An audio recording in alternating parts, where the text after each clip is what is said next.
Morning guys, today you find me on the lovely River Dove. Today we'll be trotting maggots, worm and corn for a few grayling. I brought some bread with me as well, maybe a chance of a few chub. So the river's a little bit higher than normal, but about perfect really. Tinge of colour in the water, so I'm hoping for a good day. Just go through the setup this morning. As you can see, 15-foot float rod. This is a Free Spirit special power float.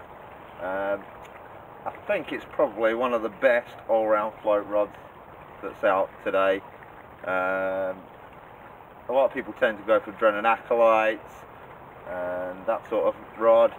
They're great for small to medium species, but a rod like this will handle barbel and anything else around that sort of size that you want to catch as well as being quite sporting, catching grayling and chub. Obviously centre pin reel for trotting. This is an Akuma Sheffield. Some people tend to prefer reels like the Young's Purist. For me, for the money, this is a great reel. Today we're set up with 4-pound mainline straight through onto the centre pin. We've got a 4-swan shot float. It's a low for that one, and 4-shot bolt together about 5 inches above a size 14 hook, which we'll use with either maggot or worm. Just wanted to mention quickly about the rod. We all obviously live to a budget, and this is quite an expensive rod. This one retails for about £270. Obviously not all of you can afford a rod of that sort of cost, but what I would say is, when you're trotting, you've got that rod out there all day, buy the lightest one you can possibly afford. This one, beautifully light, well balanced with the centre pin, and I'm quite happy holding that at arm's length all day long. Incredibly good, light, strong rod. Okay, so let's go have a look at the rod setup. Let's have a look at what the gear I've brought with me. When I'm doing a day's roving like this, I tend not to bother with rucksacks and stuff like that. You don't need to bring a lot of gear with you. What I've got with me, good jacket with plenty of pockets for my bits and pieces, pair of forceps, disgorger and plummet. I've got all my terminal tackle bits, hooks, shot, pair of scissors and stuff like that. I've got my scales if I need to weigh a fish. I tend not to use a standard landing net when I'm roving for grayling. I tend to find a net like this is much more easy to use when you're roving about. Quick flick out and it's set up. It's also extendable if I need to, and it just folds down nice and neat, and I can just hook it on the magnet on the back of my coat, hands free. As far as gear and bait and stuff, apart from what I've got on me, just bring a simple carrier bag, tube of floats, spares, and in there I've got a loaf of bread, some maggots, worm and corn, and obviously a carrier bag if I need to weigh a fish. Right, let's get fishing.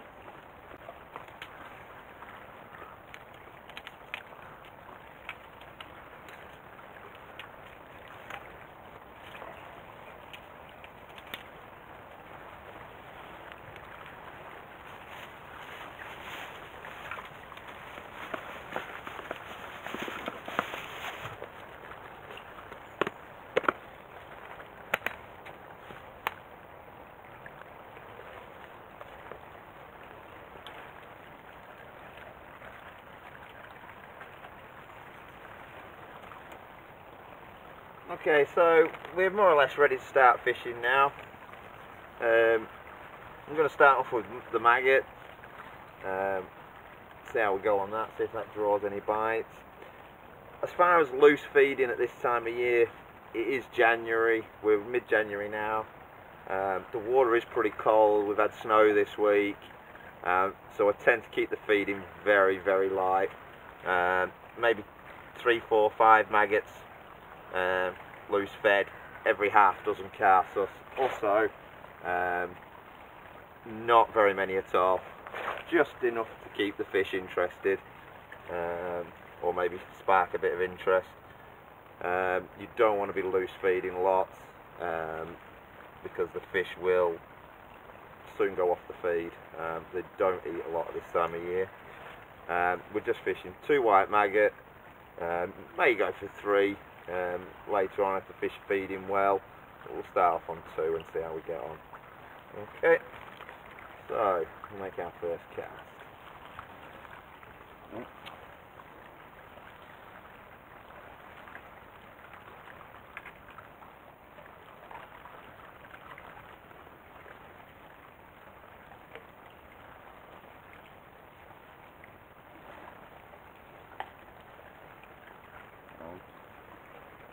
Let that float run through on the centre pin. Just controlling the flow a little bit.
Okay, so we've got about a dozen runs through this swim on the maggot with no result, so I'm just going to change over to a worm. Quite often that can induce a bite, so we'll stick a worm on, see if that does the trick. Just a matter of keep changing till you find out what the fish are feeding on. Sometimes it can take 2 or 3 baits and you'll find one that the fish are particularly interested in, and you probably end up using that one all day. But it is good to bring a variety with you just in case. Let's see if we can get a bite now.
we've not managed to get any fish in this swim.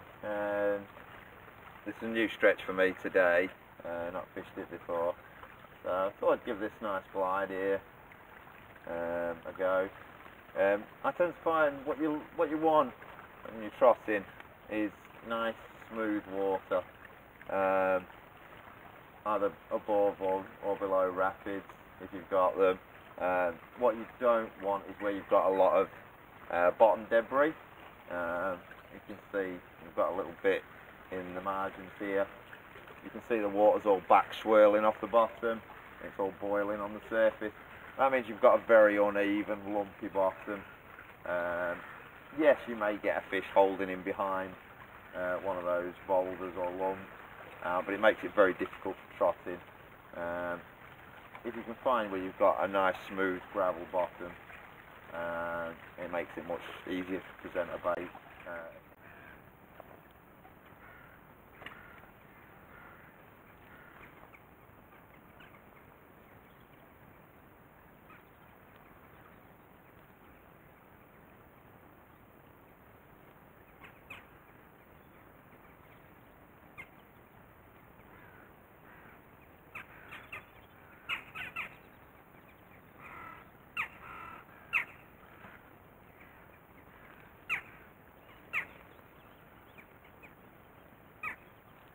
Fish.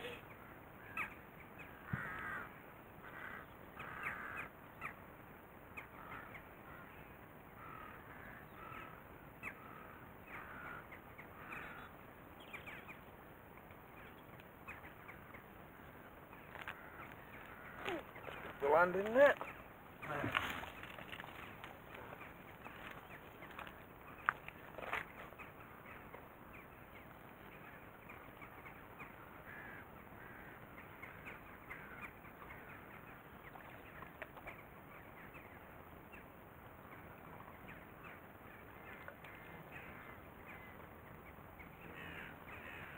When you're playing a fish, just thumb pressure on the spool and just slapping it off to let line out.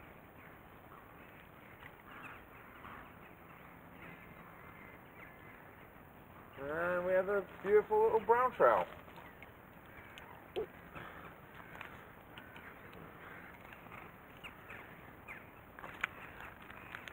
Oops, slippery in the mud. Get him on the grass.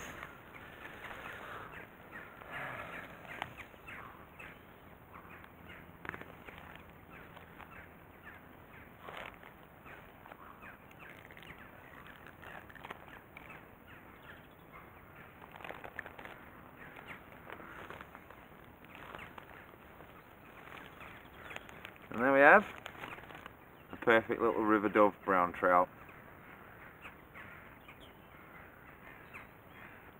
Let's get him back in.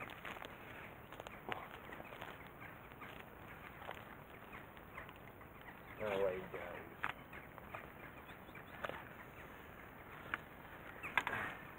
Alright, let's see if we can get another one.